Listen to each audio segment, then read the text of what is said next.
waxaa la dhahaa jacaylka intuusan noqon erey ka hor wuxuu ahaa ficil la isu sameeyo. sidaan waxaan u leeyahay bal dhegeysa qisadan aadka u quruxda badan waad ka heli doontaa. waa xaqiiq.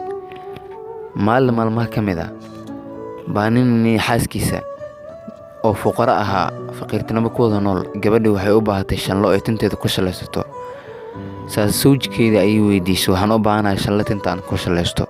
ninkii waxa uu dhahay, aniga waxaan leeyahay saacad, soonkeedii ayaa iga dhammaaday, mana haysto lacag aan ku soo gato oo ma awoodo. insha allah wax walba waa la heli doonaaye. ninkii shaqadiisii ayuu aaday. galabkii markuu soo laabanayay ayuu wuxuu soo maray suuqa, wuxuuna iibiyey saacaddiisii, wuxuuna ku soo iibiyey shanlo si uu uga dhigo xaaskiisa hadiyad. markii uu u keenay wuxuuba arkay gabadhii oo timaheedii gaabisay, saa iyadana timaheedii haafkeed bay gaday, waxayna ku soo iibisay saacad,